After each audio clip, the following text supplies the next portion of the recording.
Okay, so I glued the shield on a couple days ago, and I stuck it on there, and I had it on the wrong angle. It stuck really quick and fast, but I just found this really good line drawing on a Bovington Tank Museum video about the M24 Chaffee. So I took a piece of just regular white paper, held it up to the screen, drew the angle, like, the turret edge and the shield, and then I set my compass on it, or my protractor on it, and then I cut out this little piece of cardboard, taped it on there. And so, of course, I had to remove the shield first, with a fingernail polish remover, And it's like, usually when I glue something on, it never comes off. And this is the second part on this turret that I had to soak with fingernail polish to remove. But I'm happy, this angle should be really correct. Maybe the shield itself isn't big enough, but hey, that's the way it is.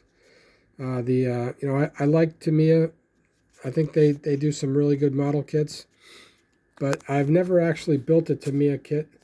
I mean, I bought a 1/35 scale M36, right?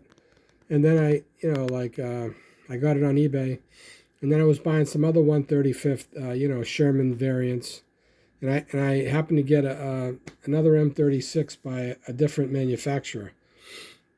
And Tamiya's kit was bigger than all the rest of them. I've got tanks from Italieri and I can't think of the other brand right now. But I've got some 1/35, American Shermans and variants. And I can take them out of the box and set the hulls, or, the upper hulls next to each other. They're all pretty much the exact same size. Tamiya, the M36 was bigger, and I never built the kit. I really don't want it to be, actually, for a long time I haven't built a 1/35 scale kit, but I got a ton of them in my stash, right? I can say for a fact I'm not going to build that M36 from Tamiya. I like Tamiya's, Aussie tanks and everything. I have a first gen M4 that I restored from, the thing was all beat up. I think the original owner just couldn't figure out how to assemble it properly.